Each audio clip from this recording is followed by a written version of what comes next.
Welcome back, guys. Thanks for joining me for another beer review. Just let me get comfy.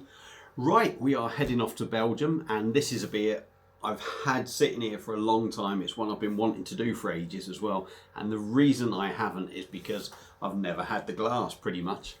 I've come close a couple of times, but as it happens, I placed an order somewhere the other day and I managed to pick up one of the glasses, so I thought this is the time to review it. So like I said, heading off to Belgium, and we are heading off to Brasserie de Orval, and we have a bottle of their Orval Trappist Ale. It's a blonde ale. It's coming in at 6.2%. It's in a 330ml bottle, and I've had it that long, I can't even remember how much I paid for it. Probably along the lines of about £2.70. Massive name. Anyone who knows Belgium sort of Trappist beers knows Orval. There it is, quite a simple sort of label. Love the shape of the bottle as well. It's something a little bit different.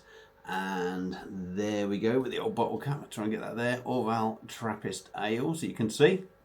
And like I said, and I've just given it a nice little rinse. Just to quickly, probably should have done it properly. If we're going to do it, I should have done it big time properly. But there's dishes in the sink and I couldn't be arsed. So there we go, look at that. An absolute work of art. £4.99 from Trembling Madness.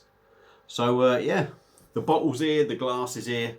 Let's get it cracked open and see what we get. And I've got a horrible feeling, I really have. I've got a horrible feeling this is going to do one on me. And I reckon it's going to go bloody everywhere. So let's get it open and get ourselves ready for it. It's all about it. God, it's a little bit lively. It's a little bit lively. Can you imagine if I'd panicked to try and get it in the glass and ended up bloody smashing the glass with a bottle or something? I'd have been absolutely devastated. The screen's gone off, but you can still see me. I can't see nothing. All I can see is a plain black screen, so it's something I do need to sort out. I will just touch it because I like to know what I'm doing. There we go. So look, there's still a lot in there and the glass is full, so it was a little bit lively to say the least. It's bound to change a bit when I get the rest in there, but in the glass at the moment it's a hazy amber sort of colour. Yeah, there's a bit of carbonation going up in there. We've got quite a spacious finger of white head. It looks a lot whiter on the camera, doesn't look so white here, but yeah, I mean, it looks like a typical sort of Belgian blonde ale. So let's give her a swirl if we can without spilling any and see what we get on the nose. By the way, this glass is honestly, genuinely is beautiful. Them ribbed edges there, and on the inside it's actually ribbed inside. So when you look at it, you kind of think it's on the outside, but that's smooth, but it's ribbed on the inside. Beautiful glass. Anyway, stop rambling. Dive in with the nose. Let's try and give you some aromas. Oh, sweet banana. Banana sweets, that candied banana sweet. Do you remember the old banana chewy sort of sweets? For me, whoo, big hit of that. Big hit of that. Caramel. Bit malty, maybe a little tang of that sort of Belgian sort of yeastiness. I mean, this could change when I get the rest of the bottle in. So, but at the moment, smells fantastic. Smells fantastic. I'll try and give the bottle a swirl. We'll try and get a bit more in there. Like I said, was a little bit lively. That is major haze coming in there. Major haze now. Look at the difference in that. Now, I say amber. It was before. Yeah, it's still sort of amber. That has gone major hazy. Almost caramel-like in colour. I'll go in again quickly with the nose. Yeah. It's probably got a little bit more of a sort of caramel aroma to it. Still getting that banana sort of sweet thing going on. A little bit yeasty. It smells absolutely fantastic though. So, without further ado, let's give old Orval a try. Cheers.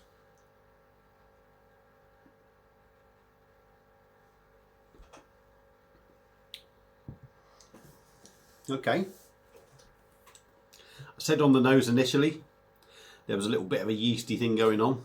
Definitely get the yeastiness in the taste, but we'll come back to that and we'll do the old screen thing again, as you do.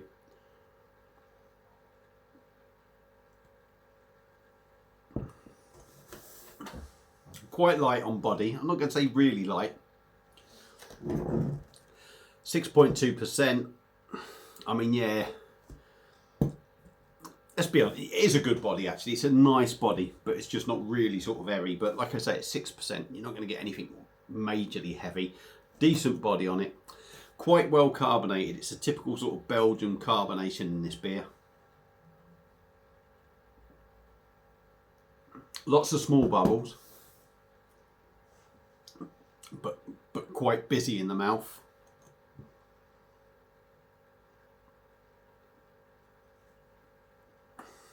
But still very smooth, very soft when you drink it.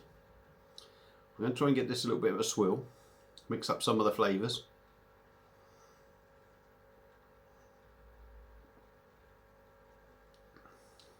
Now for me, it's quite a tricky one. Malty. For me, you're not really getting that banana in the taste. It's got quite a big bitter hit to it, I would say. Even though you sort of like get banana caramel on the nose. Excuse me, I do apologise. You do get quite a bit of hit. There's no real sweetness in there for me. Malty at the start, you get that bitter hit. About halfway through the mouthful, for me, you start getting a big licorice sort of hit. And the bitterness for me is coming from that sort of licorice hit, I would say.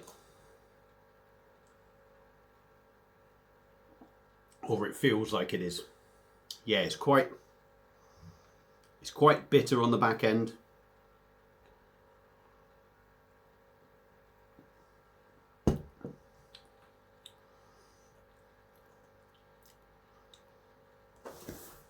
But no sweetness in there. And I'm going to be brutally honest. It's nice. It's nice. It's not as yeasty as some other sort of Belgian beers for me. Hasn't got that sweet yeastiness. It's got a very dry yeastiness. It does leave you dry. For me, not one of my favourite Belgian Trappist beers, if I'm totally honest, I would say.